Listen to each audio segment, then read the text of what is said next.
Hi, Book Besties. Here's a group review of these books that I read during those dates. We will start off the top. Ask for Andrea by Noelle Illy. I gave this 4.75 stars.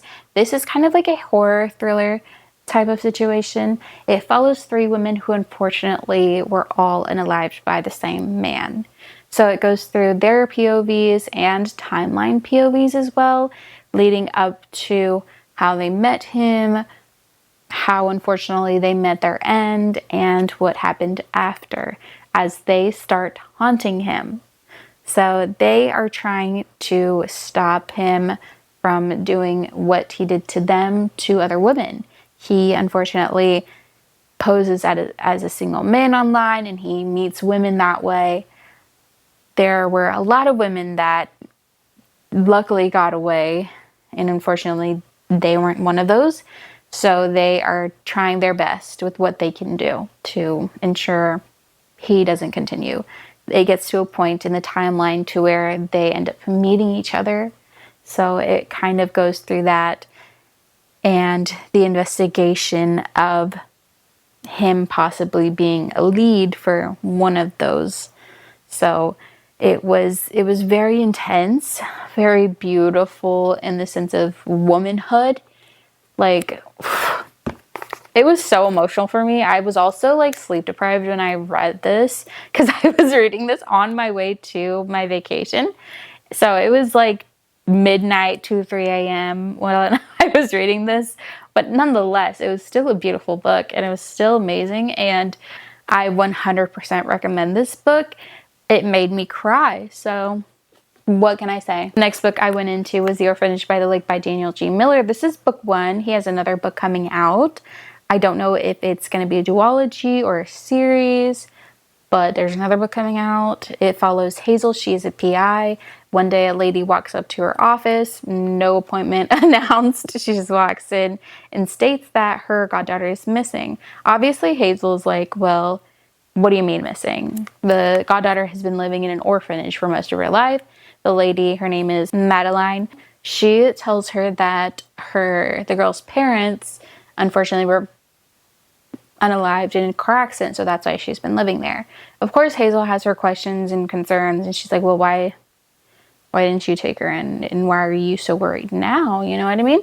So, of course, Hazel takes on the job. The only thing is that she has a week to figure out what happened to her. Mind you, Madeline has hired like several other PIs, talked to the police. Nobody has found the poor girl. Nobody has cracked the case. So, of course, Hazel has like her concerns of like, why would you come to me? Like, you went through all these other people. What do you think makes me different? You know?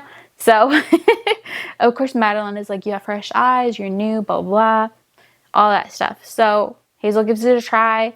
She goes through the investigation. The ending and the turnout of this was not at all what I was expecting.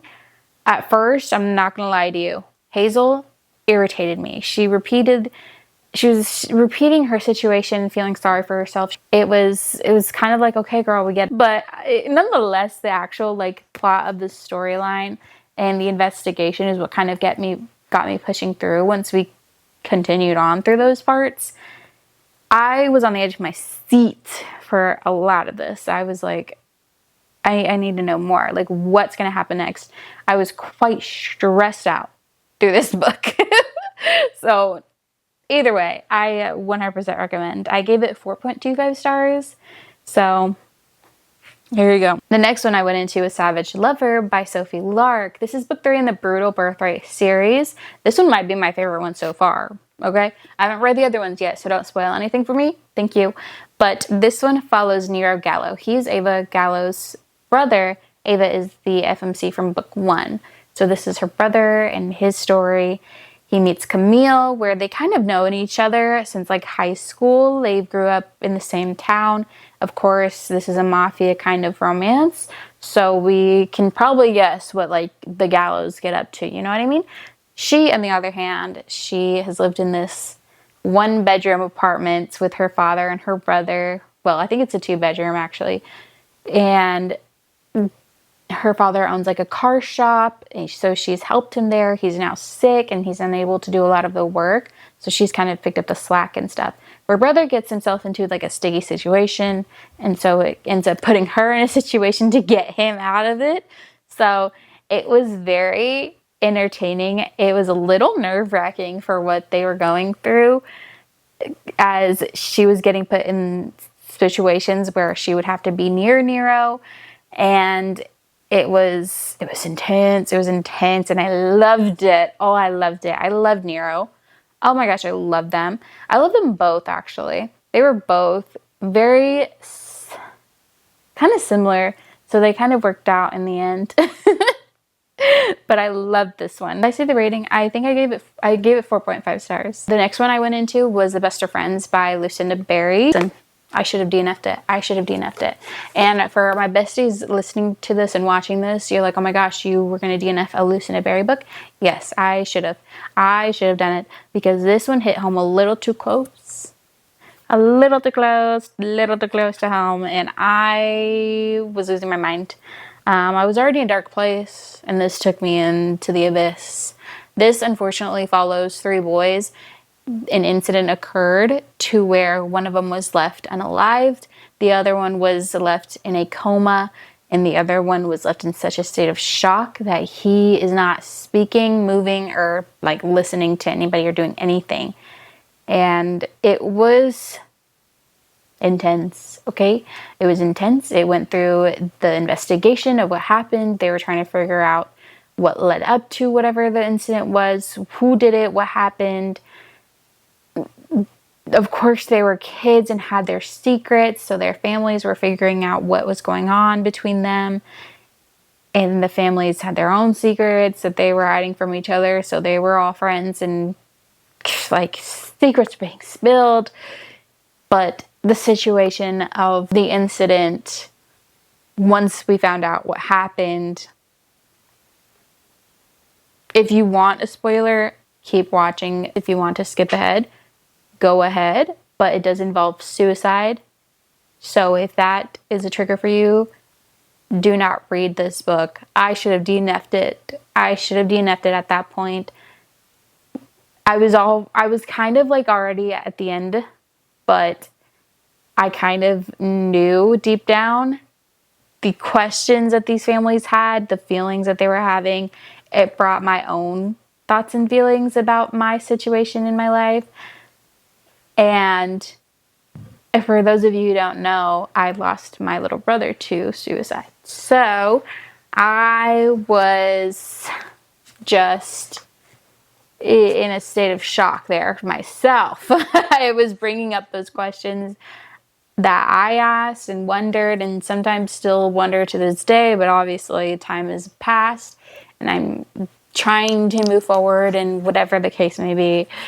So when it comes to books like that hit home in any sort of way, it doesn't matter what the situation is, if I can relate to it, I will either really, really love the book, or I'm in a state of where, like this, I don't know if I love it, I don't know if I hate it.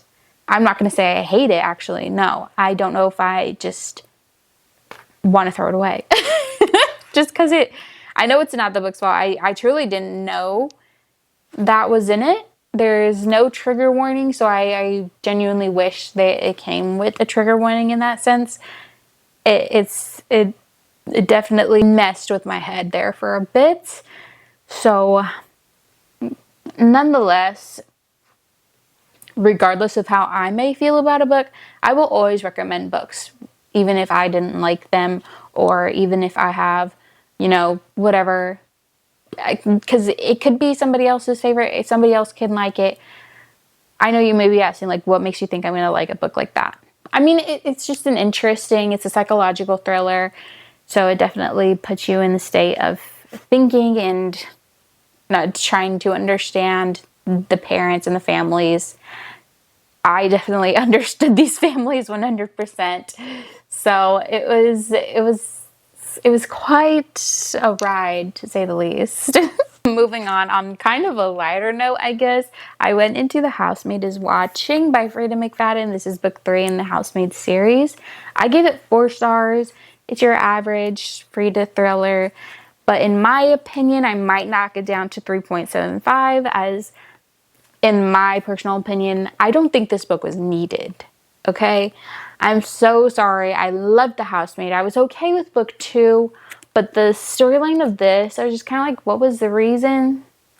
I mean, it follows Millie. She's now married. She's got kids, so she's obviously got like a lot of worry and anxiety around that stuff, about her kids knowing about her past. And unfortunately, an unalive occurs in her neighborhood. So of course she's freaking out. She's like jumping to conclusions.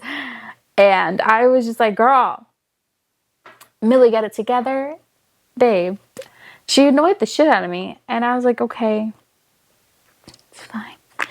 She's slightly unreliable. I don't like her. I mean, she's a girl's girl for sure, if you know what I mean. But I was just like, shut up. But then as the story unfolded, like the thing that occurred, it was messed up. I'm not gonna lie, it was messed up. That was wild. But I don't know if this is needed. I truly was okay with the 2 books. That's pushing it kind of for book 2, just because there was a lot of filler in it, and like people brought into that I was like, we never saw again. So I was like, what was the point of this? And then we get here, and like, it was... anyways, I mean, definitely, as I said, I'm not going to tell someone to not read a book. If you want to read all the series and form your own opinion, do that. This is just my opinion, and I'm just yapping about it. So, moving on, I went into The Perfect Family by Robin Harding. This is the second Robin Harding book. The first one I read was The Enragement. I thoroughly enjoyed that one more than this one.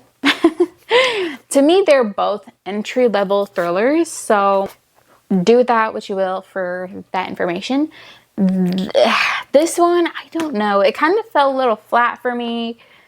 It was just kind of like meh for me. I'm emphasizing for me, okay?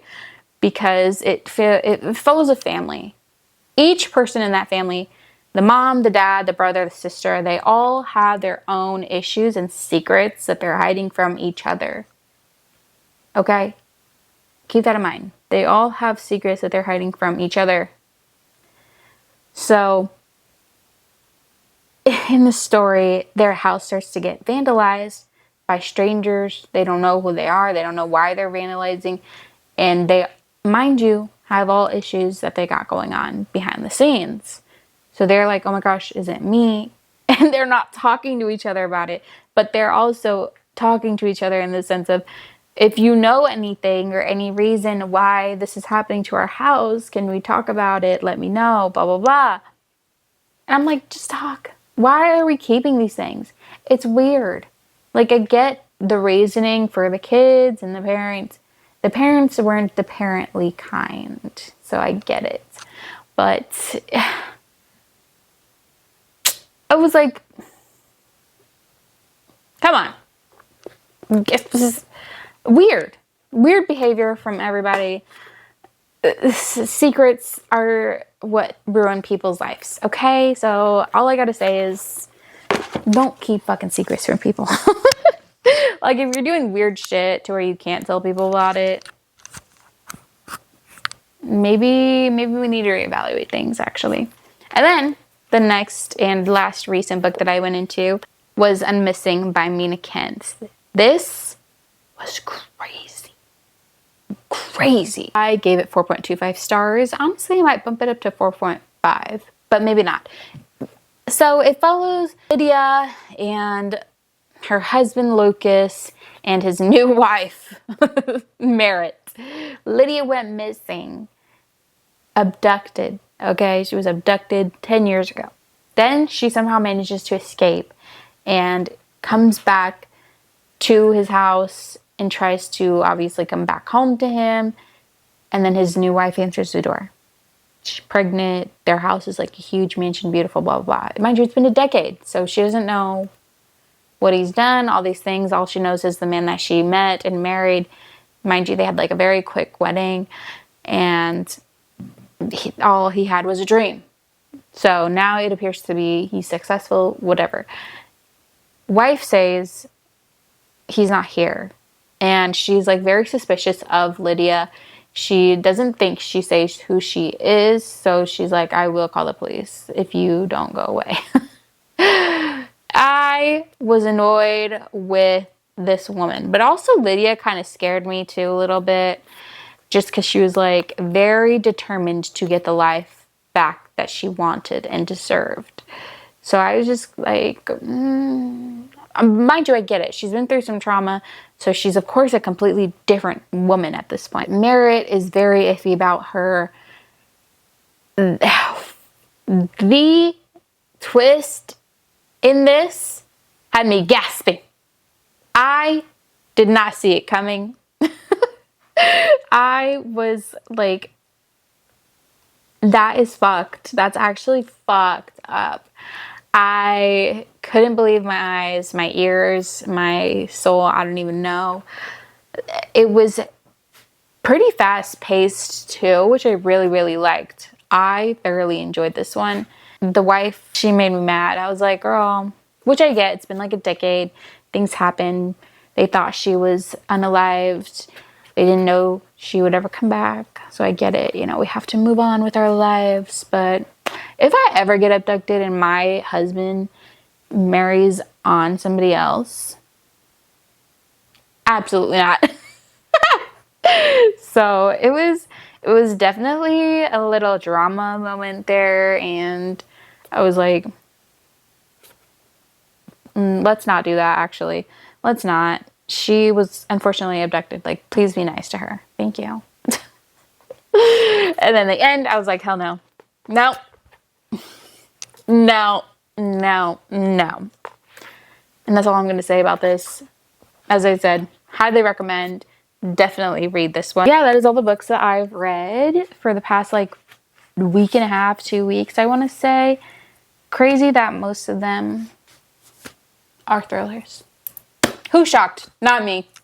I got into a very heavy slump after Fourth Wing, and I didn't read for a while, and then I was wanting to get into Iron Flame, but I didn't read it, and then I was like, actually, I don't want to read Iron Flame, and then I went into the thrillers because they're quick, they're fun, they keep me entertained, they keep me sucked in, and now I want to read Iron Flame, so I think that's the next book I'm going to go into. I'm in between like 3 books, so I need to get it together and I need to finish them because I haven't read all week. So it's been several days since I finished Unmissing. But yeah, that is what I got for this round.